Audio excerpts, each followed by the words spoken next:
ఇచ్చా. అందులో మొట్టమొదటిది చెప్పింది పిల్లలు గంజాయి డ్రగ్స్గా ప్రభావితం కాకుండా దాన్ని చేసే బాధ్యత నాది అన్న. ప్రతి ఇల్లు కూడా ఒక ఉపాధి కేంద్రంగా మార్చే బాధ్యత నాది అని చెప్పారు. సో ఈ విధమైన విషయాలు వాళ్ళకు పేపర్ మీద రాసిచ్చి ఇవ్వడం జరిగింది. సో వీటన్నిటినీ అసెస్ చేసుకొని ఈ అన్నింటినీ కూడా సమన్వయం చేసుకొని ఓటర్ ఏ విధమైన నిర్ణయం నేను నా కాన్ఫిడెంట్గానే ఉంటాను, ఎస్ నేను గెలుస్తాను అని చెప్పేసి. కానీ అల్టిమేట్గా ఏంటంటే జూన్ 4న అది తెలుస్తుంది. ఏ అభ్యర్థి అయినా కూడా గెలుస్తానని అనుకుంటాను. కానీ మేము దానికన్నా కూడా మన ప్రక్రియ ఏది అన్నదానికి మేము చాలా ఇంపార్టెన్స్ ఇచ్చాము. అంతరు జయభారత్ నేషనల్ పార్టీ ఉన్న ప్రతి క్యాండిడేట్ కూడా అదే చెప్పానుగా, సుమారుగా 2000 నుంచి 3000 మెట్లు ఎక్కి దిగాను నేను ప్రతిరోజు. ఉదయం 6 నుంచి రాత్రి 10 వరకు కూడా చేసుకున్నాం మేము క్యాంపెయినింగ్ ఇవన్నీ కూడా. ఎందుకంటే మేము మిగతా మాధ్యమాలు మేము పట్టుకోలేదు. ఈ ఓట్లు కొనుక్కోవడం లేకుంటే మద్యం సరఫరా చేయడం ఇది ప్రజాస్వామ్యాన్ని ఖూనీ చేయడం అని అంటాను నేను ఎప్పుడు కూడా.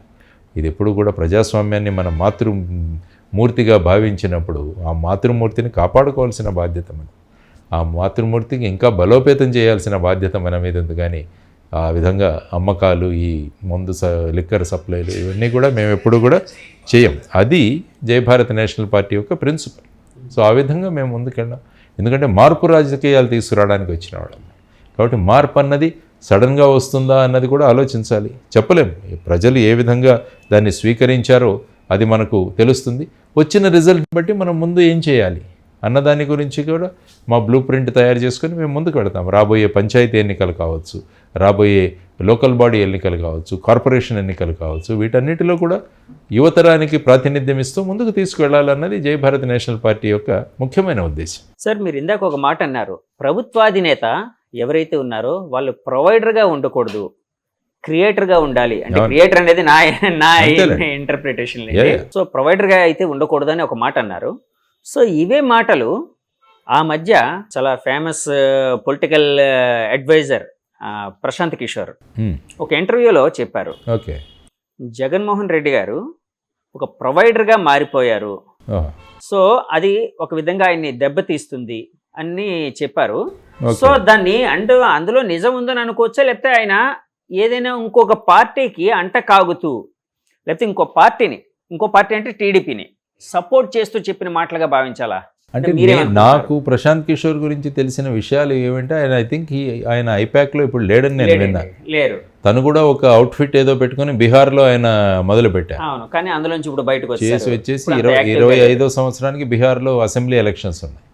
ఆ టైంలో అది ఒక శక్తిగా మేము ఉద్యమిస్తాం అన్నట్టుగా ప్రశాంత్ కిషోర్ ఎప్పుడూ చెబుతుంటారు. నేను ఎక్కడో ఆర్టికల్స్ కానీ చదివినప్పుడు నేను విన్న విషయం. కాబట్టి ఆయన ఏమన్నాడంటే ఈ ఎన్నికల్లో ఈ ప్రభుత్వానికి ఏ విధమైన రిజల్ట్స్ వస్తున్నది కూడా ఐ థింక్ ఆయన చాలా ఇంటర్వ్యూల్లో చెప్పాడు. అంటే మీరన్నట్టు అది, ఎందుకంటే అతను నేను ఏ పార్టీలో ఇప్పుడు సపోర్ట్ లేనని కూడా మాట్లాడిన వ్యక్తి. కాబట్టి ఒక భూమిక ఏంటి, చీఫ్ మినిస్టర్ యొక్క భూమిక ఏంటి అనేది నేను కూడా మాట్లాడాను. అవే విషయాలు ఆయన కూడా చెప్పారని మీరు అన్నారు. నాకు తెలియదు ఆయన ఏ ఇంటర్వ్యూలో ఇచ్చారో కానీ అన్నారు. ఎందుకంటే జనరల్గా ఏంటంటే ఒక ముఖ్యమంత్రి అన్న వ్యక్తి ఆయన ఈ షుడ్ బి ఏ ఫెసిలిటేటర్. అన్ని రంగాలలో రాష్ట్రం డెవలప్ అవుతుందని భావించాల్సిన వ్యక్తి. జస్ట్ ప్రొవైడర్గా నేను ఈ సంక్షేమ కార్యక్రమాలు మాత్రమే ప్రొవైడ్ చేస్తాను అంటే ఏమవుతుందంటే అది రాష్ట్రానికి నష్టం. అది రాష్ట్రం అన్ని రంగాల్లోనూ అభివృద్ధి చెందలేదు. అది ఎందుకంటే అదే అన్నాను, ఎవరికి ఏం కావాలంటే అది ఇవ్వగలగాలి. మీరు ఉద్యోగం కావాల్సిన వారికి ఉద్యోగాలు, ఎవరు విద్య కావాలనుకుంటే వాళ్ళకు విద్య, ఈ విధంగా చేసుకుంటూ వెళ్ళాలి. కానీ నేను అందరికీ సంక్షేమం చేస్తానంటే ఎలా సరిపోతుందండి? అది సపోజ్ నాకు ఉద్యోగం ఇస్తే నాకు చాలు, నాకు ఇంకా సంక్షేమం అవసరం లేదు. కాబట్టి జయభారత్ నేషనల్ పార్టీ ఏం చెప్పిందంటే ఉపాధి అన్నది మా ప్రధానమైన సంక్షేమ కార్యక్రమం అని చెప్పాము. ప్రతి ఒక్కరికి ఉపాధి కల్పించే విధంగా మీరు ముందుకు వెళ్ళగలిగితే, ఇప్పుడేమంటున్నారు నిరుద్యోగ భృతి ఇస్తామంటున్నారు. నిరుద్యోగ భృతి ఇస్తామంటే అది ఒక చిన్న సొల్యూషన్. అది మీకు 3,000 3,500 రూపాయలు నిరుద్యోగ భృతి ఇస్తామంటే మీరు మీ రెస్పాన్సిబిలిటీని వదిలేస్తున్నారు. మీ రెస్పాన్సిబిలిటీ ఏంటి, మీరు తయారు చేయండి. ఎంత చక్కగా మనకుంది టూరిజం, ఎంత డెవలప్ చేయొచ్చు మనం, అగ్రో ఇండస్ట్రీస్లో ఎంత ఫుడ్ ప్రాసెసింగ్ మనం డెవలప్ చేసుకోవచ్చు, ఎంత వాల్యూ అడిషన్ చేయవచ్చు, ఆ తర్వాత వచ్చేసి వ్యర్థాల నుంచి అర్థం ఎంత సృష్టించవచ్చు, ఇవన్నీ కూడా చాలా మార్గాలు ఉన్నాయి మనకి. మరి అవన్నీ ఆలోచించాలి. కానీ మేము నిరుద్యోగ భృతి ఇస్తాం అనకుండా మేము ప్రతి ఇంటికి ఒక ఉద్యోగం క్రియేట్ చేస్తామంటే ఎంత చక్కగా ఉంటుంది చూడండి. ప్రతి ఇంటిని ఒక ఉత్పాదక కేంద్రంగా మారుస్తామంటే ఏ విధంగా మహమ్మద్ యూనస్ గారు బంగ్లాదేశ్లో చేశారు గ్రామీణ బ్యాంకు ద్వారా. చేశారు సార్. మన పర్ క్యాపిటల్ ఇన్కమ్ బంగ్లాదేశ్ మనకన్నా ఎక్కువైంది దానివల్ల. చూడండి, ఆయనకు నోబెల్ ప్రైజ్ కూడా వచ్చిందంట మహమ్మద్ యూనస్ గారికి. సో ఆ విధమైన ప్రయత్నాలు మనం చేయాలి, కానీ మళ్ళా మా సంస్థానం మేము ఇదే చేస్తాము ఆ విధమైన ఆలోచనలు ఎప్పుడు కూడా ఉండకూడదు. అందరూ కలిసి పనిచేస్తామన్న కాన్సెప్ట్ కూడా కావాలి. ఓకే, ఎలక్షన్స్ అయిపోయాయి, ఈ పార్టీ వచ్చింది, కానీ మనకు కావాల్సింది రాష్ట్రం యొక్క అభివృద్ధి. ఈ రాష్ట్ర అభివృద్ధి కోసం మంచి వ్యక్తులు వేరే అపోజిషన్లో ఉన్నా కూడా వాళ్ళకు పదవులు ఇవ్వండి. మీరు ఒక వ్యక్తిలో కేపబిలిటీ ఉంది, ఆ వ్యక్తి మీ పార్టీలో ఉండకపోవచ్చు, కానీ ఆయన తీసుకెళ్ళి ఆ కుర్చీలో కూర్చోమండి. ఇదే రాజనీతి అమలు చేయాలి మనం. ఏ విధంగా పివి నరసింహారావు గారు వాజ్పేయి గారిని మీరు అక్కడికి జెనీవాకు పంపించారు యుఎన్ ముందు కాశ్మీర్ గురించి మాట్లాడమని. తర్వాత రూపీ డివాల్యుయేట్ చేస్తున్నప్పుడు వాజ్పేయి గారు ఏ విధంగా పివి నరసింహారావు గారితో ఆయన సహాయ సహకారాలు అందించారు. ఇవన్నీ కూడా మీరు హిస్టరీలో చూస్తే వెళుతుంది ఇవన్నీ కూడా. కాబట్టి ఈ విధమైన రాజనీతిని డెవలప్ చేయాలి, కానీ ప్రతిపక్షం అంటే ప్రభుత్వం చేసే ప్రతి పనిని కూడా విమర్శించాలని, తర్వాత ప్రతిపక్షం అంటే వాళ్ళని ఏ విధంగా మీరు వాళ్ళను కష్టపెట్టాలి అని ఈ విధమైన ఉంటే కేవలం ప్రతిపక్షాలు ఉన్న నియోజకవర్గాలు అభివృద్ధి చేయరు. అందుకనే జై భారత్ నేషనల్ పార్టీ ఏముంటుంది, ప్రతి నియోజకవర్గానికి సంవత్సరానికి మీరు 100 కోట్లు ఇచ్చేసేయండి. అంటే మీ అభ్యర్థులు కావచ్చు, ప్రతిపక్షాలు కావచ్చు, అంటే ప్రతి నియోజకవర్గం కూడా అభివృద్ధి చెందుతుంది. ప్రతి పంచాయతీకి మీరు ఇవ్వండి. ఇప్పుడు ఫర్ ఎగ్జాంపుల్ చూడండి, పంచాయతీ వ్యవస్థ టోటల్గా కొలాప్స్ అయిపోయింది మన రాష్ట్రంలో. ముఖ్యమంత్రి, వాలంటీర్లు, సంక్షేమం ఇదే నడుస్తుంది, కానీ చట్టబద్ధంగా ఎన్నుకోబడిన సర్పంచుల పరిస్థితి ఏమవుతుందండి? మరి వాళ్ళు కదా కావాల్సింది. అంటే లోకల్ సెల్ఫ్ గవర్నమెంట్ ఏదైతే మనం రాజ్యాంగంలో సవరణ చేసి 73, 74 సవరణ చేసి మనం తెచ్చుకున్నామో అది నిర్వీర్యమైపోయింది ఇక్కడ. ఎందుకంటే total concentration is as a provider. నేను మీ ఇంటికి ఇస్తాను, ఎస్ డైరెక్ట్ బెనిఫిట్ ట్రాన్స్ఫర్ మీరు ఇస్తున్నారు, అది మెచ్చుకోవాలి. ఇంతవరకు ఎవరు కూడా ఈ విధంగా ఇళ్లలోనే వాళ్ళ అకౌంట్లోనే ఇంతవరకు ఈ విధంగా చేయలేదు. కానీ ఆ సిస్టమ్ అన్నది రాష్ట్ర అభివృద్ధికి ఉపయోగపడాలి, కానీ కేవలం సంక్షేమం రూపంలోనే రాకూడదన్నది ఆ కాన్సెప్ట్. అది డెవలప్ చేయాలి. సంస్థలను, సర్పంచులను బలోపేతం చేయండి. అందుకనే మేము అంటున్నాం, ప్రతి గ్రామ పంచాయతీకి 1 కోటి రూపాయలు ఇవ్వండి ప్రతి సంవత్సరం. 5 సంవత్సరాల్లో 5 కోట్లు వస్తుంది. గ్రామ ప్రజలు నిర్ణయించుకుంటారు వాళ్ళ గ్రామాన్ని ఏ విధంగా అభివృద్ధి చేయాలి. ఎప్పుడు కూడా డీసెంట్రలైజేషన్ ఉండాలి, వికేంద్రీకరణ ఉండాలి. ఇక్కడ జరుగుతున్నది ఏంటంటే కేంద్రీకరణ. ప్రతి ఒక్కటి కూడా సీఎం ఫైల్ క్లియర్ చేయాలంటే ఎలాగవుతుందండి సార్? వికేంద్రీకరణ అంటే వాళ్ళు 3 రాజధానుల వికేంద్రీకరణ కోసం అంటున్నారు కదా. అంతే కదా, ఇదే అన్నాను. ఈ వికేంద్రీకరణ అన్నది కాదు, నేను అన్నది పంచాయతీల వికేంద్రీకరణ. ఆల్రెడీ తెచ్చుకున్న వికేంద్రీకరణ.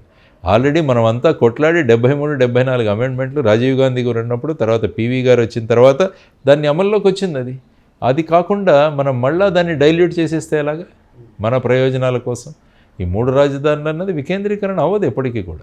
ఒక ఏరియాలో కొన్ని బిల్డింగులు కట్టినంత మాత్రాన ఆ ఏరియా డెవలప్ అవ్వదు. ఫర్ ఎగ్జాంపుల్ ఇక్కడ ఇనార్బిట్ మాల్ కడుతున్నారు. మాల్ కడితే ఎలా అభివృద్ధి చెందుతుంది? Yes, port yes. దాంట్లో నేను అంటున్నాను, హైదరాబాద్ డెవలప్ చెందింది కాబట్టి మాల్స్ వచ్చాయి కాబట్టి హైదరాబాద్ డెవలప్ చేస్తుంది. ఎప్పుడు మాల్ వచ్చింది కాబట్టి విశాఖపట్నం డెవలప్ చెందదు. విశాఖపట్నం ప్రజల యొక్క ఆదాయం, పర్ క్యాపిటల్ ఇన్కమ్ పెరిగితే వాళ్ళు వెళ్ళి మాల్లో కొనుక్కుంటారు, లేకుంటే మాల్లో ఎవరు వెళ్ళరు. అక్కడ పచారీ కొట్టుకు వెళ్తారు. ఎందుకంటే వాడు నాకు క్రెడిట్లో ఇస్తాడు, నేను నెల తర్వాత నేను డబ్బులు కట్టుకోవచ్చు. కాబట్టి నాకు తెలిసిన వ్యక్తి రేపు ఏసీ వేసుకొని ఆ ఇనార్బిట్ మాల్ పెట్టుకుంటే జనాలు ఫ్రీగా తిరిగి వస్తారు. అంతే. అందులో ఐటమ్ బాగాలేదనుకుంటే అడగచ్చు, ఏమడుగుతాం? అడగలేము. వాడు ఫిక్స్డ్ ప్రైస్ అంటాడు. ఇక్కడ కనీసం బ్యాలెన్స్ చేసుకోవచ్చు మీరు ఇక్కడ. సో ఈ విధంగా అదేదో ఎంప్లాయ్మెంట్ క్రియేషన్ కోసం రహేజా వస్తున్నాడు, ఈ మాల్ వస్తుంది, ఇనార్బిట్ మాల్, వాడు వ్యాపారం చేసుకోవడానికి వస్తున్నాడు. అది ప్రాధాన్యత కాదు. మీరు ప్రాంతాన్ని అభివృద్ధి చేయండి, ఇక్కడ ఉపాధి కల్పించండి, ప్రతి ఒక్కరి పర్ క్యాపిటల్ ఇన్కమ్ పెంచండి, జేబులో డబ్బులు ఎక్కువ ఉండేటట్టు చూడండి, వెళ్ళి అది ఖర్చు పెడతాడు. అక్కడ ఇనార్బిట్ మాల్ కడుతున్నారని చెప్పి తన దగ్గర డబ్బు లేకుంటే ఎవరు వెళ్తారు అక్కడికండి? మళ్ళీ అది కేవలం టాప్ బ్రాస్కే అది చెందుతుంది. సో ఈ విధంగా ఆర్థిక అసమాన్యతలు ఏవైతే ఉన్నా అవి ఇంకా పెరుగుతాయి. సో అభివృద్ధి జరిగితే మాల్ రావాలి, కానీ మాల్ వస్తే అభివృద్ధి చెందడం అన్న కాన్సెప్ట్ నేను ఎప్పుడు వినలేదు, ఇక్కడే వింటున్నాను మొదటిసారి.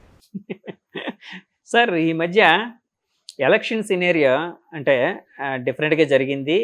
అంటే ఎవరు ఊహించని విధంగా, అంటే మన రాష్ట్రంలో ఎప్పుడూ చూడని విధంగా, అంటే ఎలక్షన్ల ముందు గొడవలు పడడం చూసాం, కానీ ఎలక్షన్ల తర్వాత కూడా కొట్టుకోవడం, చంపుకోవడం వరకు వెళ్ళడం, అంటే భౌతిక దాడులు చేసుకోవడం, ఈవెన్ స్ట్రాంగ్ రూముల దగ్గరికి వెళ్ళిన ప్రతిపక్ష అంటే వాళ్ళు ఆరోపిస్తున్నారు, మేము స్ట్రాంగ్ రూముల దగ్గరికి వెళ్ళాం, చూడడానికి వెళ్ళాం, కానీ అక్కడ మమ్మల్ని కొట్టారని చెప్పి ప్రతిపక్ష అభ్యర్థి ఆరోపిస్తున్నారు. అంటే ఇలాంటి సంఘటనలు. అలాగే అధికార పక్షం వాళ్ళు కూడా ఏం ఆరోపిస్తున్నారంటే ఈసారి పోలీసులు మాకు సహకరించలేదు, ప్రతిపక్షం వాళ్ళకి సహకరించారు, ప్రతిపక్షం వాళ్ళే మా పైన దాడులు చేశారని చెప్పి వీళ్ళు చెప్తూ ఉన్నారు. ఇట్లాగా ఇలాంటి గందరగోళ పరిస్థితులు అన్నీ ఎందుకు వచ్చాయి అంటారు? అంటే ప్రభుత్వ వైఫల్యం, పోలీస్ యంత్రాంగ వైఫల్యం ఉందా? అంటే పోలీసు యంత్రాంగ వైఫల్యాన్ని ఈసీ వైఫల్యంగా భావించవచ్చా? నేను అదే ఇంతకుముందే చెప్పాను, election commission of India is all powerful ఏం కాదు. అది కేవలం ఈ ఎన్నికలు సజావుగా జరపడానికి వచ్చినాం. వాళ్ళు మొత్తం మీద ఇక్కడ యంత్రాంగాన్ని మీదే ఆధారపడి ఉంటారు. ఈరోజు చూడండి, 2 కలెక్టర్లు, ఒక కలెక్టర్ ఎస్పీ బదిలీ, 2 సస్పెన్షను, ఒక 12 మంది అధికారుల సస్పెన్షను, ఒక ఎస్ఐటి ఒకటి ఏర్పాటు చేయడం, స్పెషల్ ఇన్వెస్టిగేషన్ టీం ఒకటి ఏర్పాటు చేయడం, ఇవన్నీ చూస్తుంటే ఏమవుతుందంటే it's totally an intelligence failure. కానీ ఎస్ఐటీలో చేయాల్సింది, ఇన్వెస్టిగేషన్ చేయాల్సింది కూడా అక్కడ అధికారులే కదండి. అంతే కదా, లోకల్ అధికారులే ఉంటారు.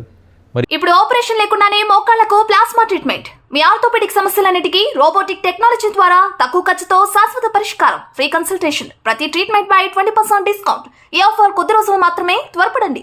V9 hospitals 9281465842.